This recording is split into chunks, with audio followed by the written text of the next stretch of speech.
Bonjour à tous, donc on se retrouve pour une nouvelle vidéo autour de deux inégalités qu'on va tâcher de démontrer dans cette vidéo. Donc deux inégalités assez basiques que vous avez peut-être déjà rencontrées, mais si c'est pas le cas, c'est très important en tout cas de les connaître et de savoir maîtriser leur démonstration parce que elles interviennent souvent au cours de sujets de concours. Donc voilà, important de les connaître et on va directement passer sur la première inégalité qu'on va montrer qui fait intervenir la fonction exponentielle et qui est que pour tout x réel, exponentielle de x est plus grand ou égal à 1 plus x. Donc voilà, là, comme ça, au premier abord, on pourrait peut-être se demander ce qu'il faudrait faire, qu'est-ce qu'on attend de nous, comment on peut démontrer ça. Et en fait, la première technique que je vais vous montrer, c'est en créant une fonction avec cette inégalité-là, en étudiant cette fonction et en arrivant à prouver à la fin de l'étude de cette fonction que, effectivement, l'inégalité de départ est bien vérifiée. Donc peut-être comme ça paraît un peu flou, mais je vais vous montrer directement. Donc voilà, dans un premier temps, j'ai écrit l'inégalité qu'on souhaite montrer. Donc j'aurais pu écrire, voilà, on a exponentielle de x plus grand ou égal à 1 plus x qui équivaut à exponentielle de x moins 1 moins x plus grand ou égal à 0. Voilà, vous êtes d'accord, si on fait moins 1 des deux côtés, le moins 1 passe ici, moins x des deux côtés, le moins x passe ici.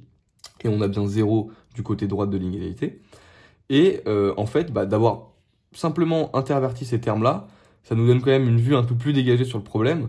Là, on va simplement devoir montrer que cette fonction-là, enfin que cette quantité-là, est bien supérieure ou égale à 0 pour tout x réel. Et pour ça, en fait, on va simplement poser une fonction. Donc poser la fonction f, par exemple. Donc f qui prend ses valeurs dans R et qui va dans R et qui, à tout x, associe cette quantité-là. Donc on pose la fonction, ni plus ni moins. Exponentielle de x moins 1 moins x. Voilà, donc là on a posé notre fonction et on va maintenant étudier cette fonction pour voir si elle est vraiment tout le temps plus grande ou égale que 0, quoi. Là le but c'est de se demander si ça c'est bien tout le temps plus grand ou égal à 0. Donc on va maintenant étudier la fonction.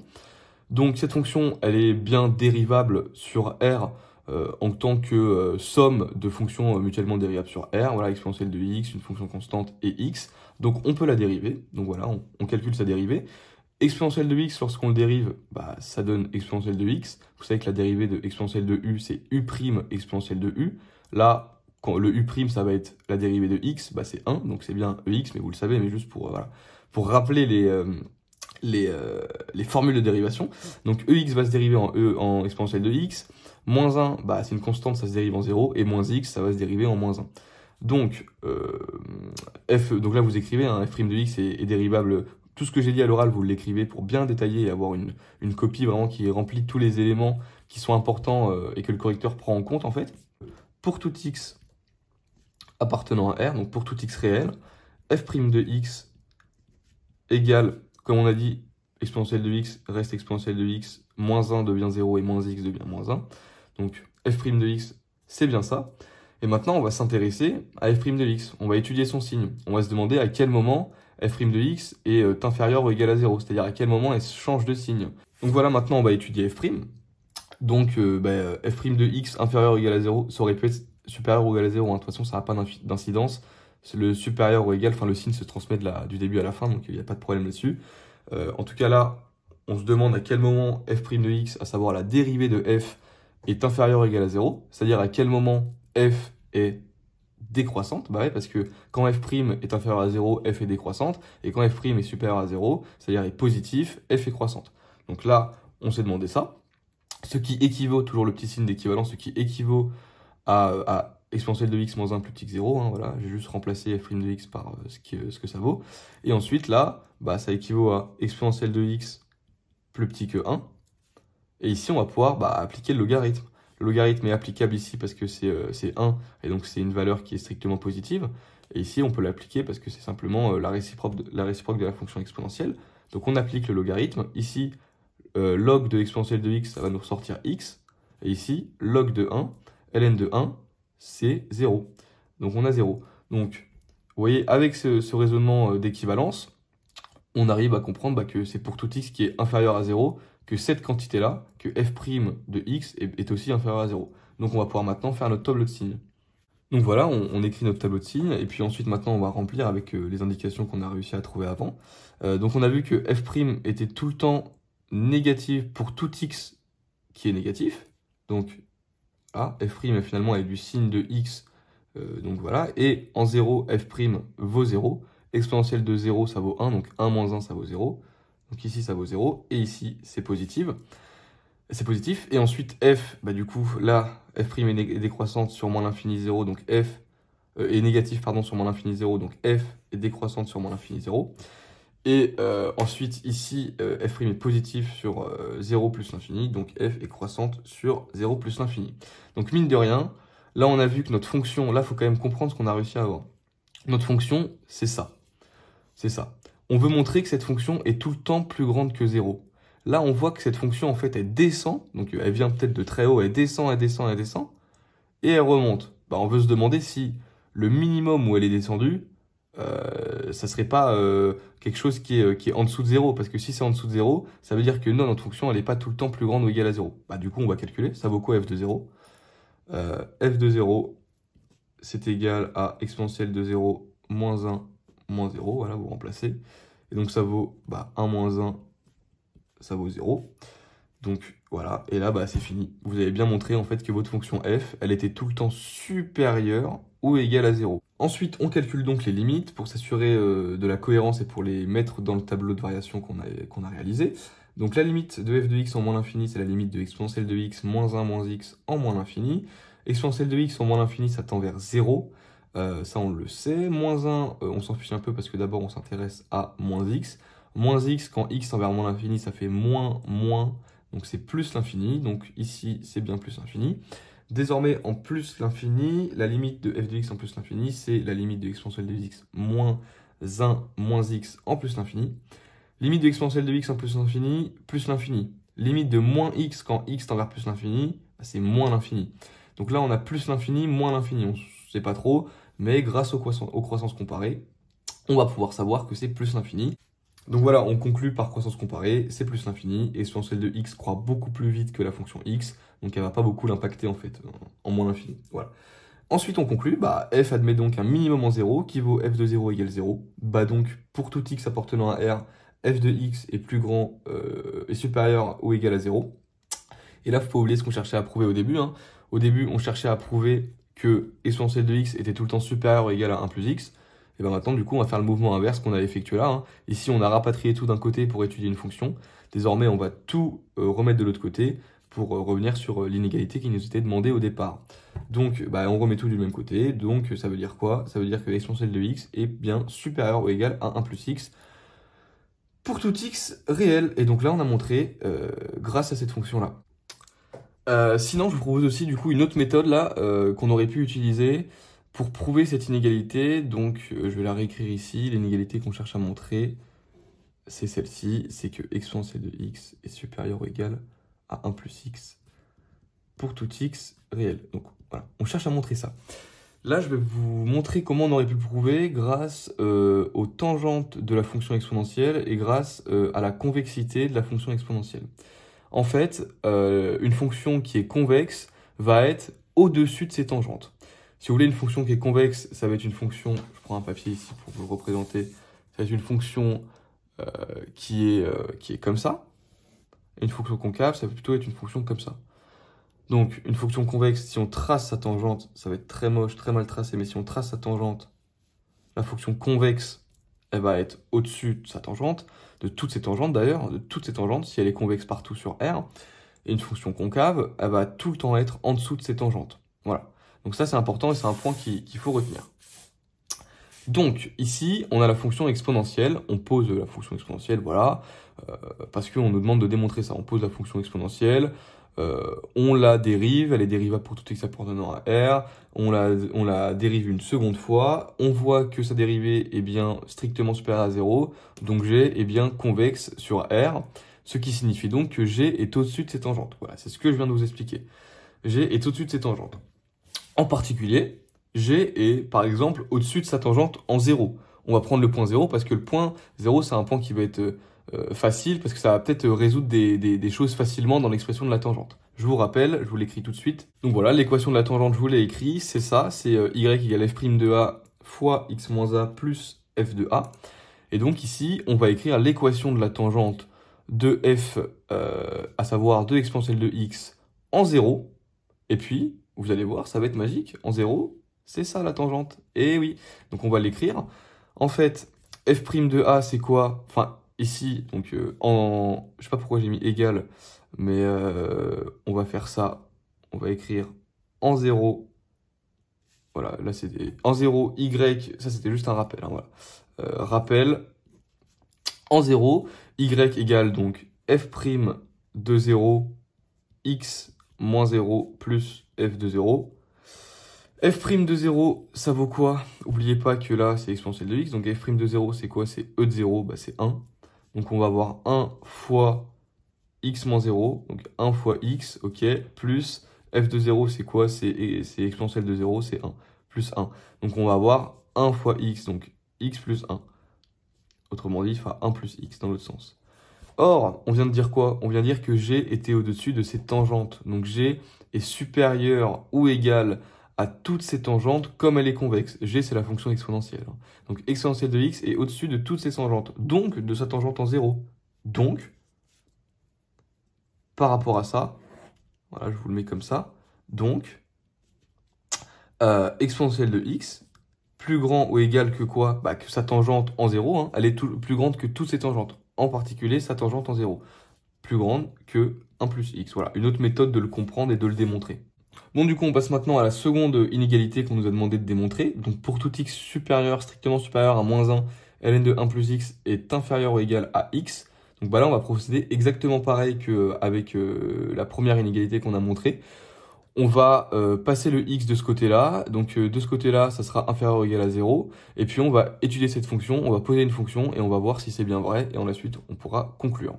Voilà, donc ln de 1 plus x plus petit ou égal à x équivaut à ln de 1 plus x moins x, on le passe de l'autre côté, plus petit ou égal à 0. Désormais, cette quantité-là, on la pose en fonction.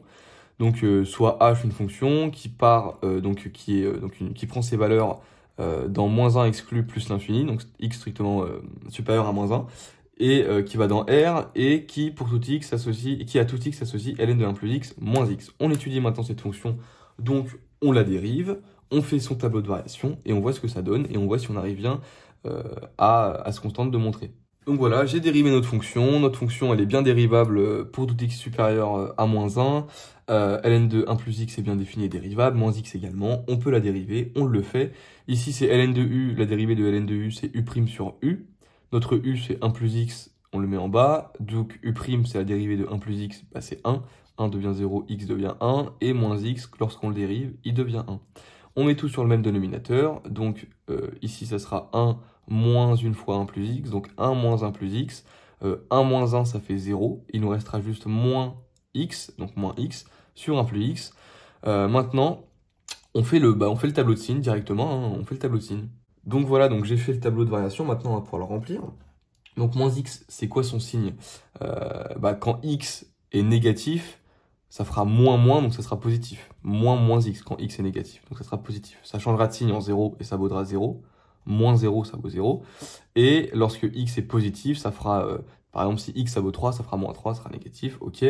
Ensuite, 1 plus x, ça va changer de signe à aucun moment parce que moins 1 n'est pas compris. Donc ça sera toujours positif, hein, vous êtes d'accord? Par exemple, ici, on n'a pas moins 1, mais on a moins 0,99. Mais 1 moins 0,99, ça sera toujours positif. Donc c'est bien positif partout, 1 plus x. En tout cas, pour tout x compris entre moins 1 et plus l'infini, moins 1 exclu. Du coup, maintenant, h', ça vaut quoi? Bah, c'est positif ici. Ça vaut 0 ici. Et c'est négatif ici. Plus, moins. Et donc maintenant, bah, on sait que h' est strictement croissante sur moins 1 exclu 0. Et décroissante sur 0 plus l'infini. Maintenant, ce qui va nous intéresser, c'est la valeur ici, c'est la valeur en 0. Ça vaut quoi? Donc, h de 0, ça vaut ln de 1 plus 0 moins 0, ln de 1 plus 0 moins 0. Donc, ça vaut ln de 1 moins 0, ln de 1, ça fait 0, donc 0 moins 0, ça vaut 0. h de 0, ça vaut 0. Donc la fonction h, finalement là, à l'inverse de tout à l'heure où on voyait que c'était tout le temps, la fonction qu'on avait étudiée, qu'on avait posée, qu'on avait appelée f, était tout le temps au-dessus de 0, là elle est tout le temps en dessous de 0. Et on le voit parce que le signe ici c'est pas le même que tout à l'heure, donc ça nous paraît quand même assez logique. On calcule les limites. Donc voilà, du coup j'ai mis les limites, dans le tableau. D'ailleurs je me suis juste trompé ici, j'avais mis f, f, f, on n'est plus sur f, on est sur h, donc c'est bien h. Et pour la limite, du coup, quand x tend vers moins 1 par valeur positive, c'est-à-dire que ça tend vers moins 1 mais par le côté droit, donc ça va être par exemple moins 0,98, moins 0,99, et ça va s'approcher très très vite de moins 1, mais vers la droite en gros. Donc, donc cette limite, ça équivaut à la limite quand x tend vers moins 1 plus de ln de 1 plus x moins x, c'est notre fonction h, et ça vaut quoi?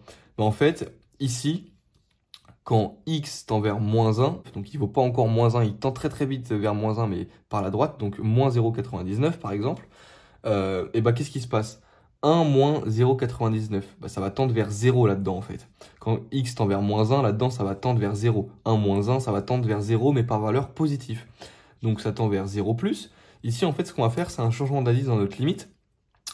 On va poser grand X égale 1 plus X. Et donc, le grand X qui sera là-dedans, bah, il va tendre non plus vers moins 1, mais vers 0. Voilà. Vous êtes d'accord? Ici, dire que X tend vers moins 1 là-dedans, bah, en fait, ça fait juste que là-dedans, ça tend vers 0. Donc, on aurait directement pu dire X tend vers 0 là-dedans. Et là, c'est ce qu'on fait. On pose grand X ici, et grand X, il part direct vers 0 plus. Au lieu de galérer à comprendre, voilà. Donc, grand X part vers 0 plus. Et ici, il faut aussi changer le petit X qui était ici. Donc, grand X égale 1 plus X, ça veut dire que petit x égale grand X moins 1. On passe le 1 de l'autre côté. Donc grand X moins 1. Et maintenant, bah, c'est super utile, on connaît la limite de ln de x en 0. La limite de ln de x en 0 plus, c'est moins l'infini. Donc voilà, moins l'infini. On a fini. Ici, ça vaut 0 et bah, du coup, moins 1 plus 1. Mais moins l'infini plus 1, ça vaut toujours moins l'infini. Donc c'est bien moins l'infini. Ensuite, deuxième limite, cette fois-ci en plus l'infini.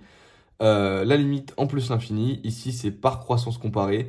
En fait, si j'avais été tout à fait rigoureux, j'aurais d'abord écrit ici que c'est égal à la limite de quand x tend vers plus l'infini, de x fois ln de 1 plus x sur x moins 1. Et là, qu'est-ce que j'aurais dit? J'aurais dit x tend vers plus l'infini. Donc ça, le x là, il tend vers plus l'infini.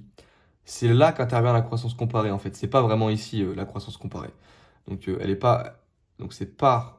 Je vais écrire CC, c'est plus rapide, mais c'est par croissance comparée. Donc il faut bien écrire quand même cette ligne-là pour montrer que la croissance comparée, elle intervient bien ici. C'est qu'en fait, x, comme il grandit plus vite que ln de 1 plus x, bah, il va être beaucoup plus puissant en dessous, et donc ça va valoir 0, ça.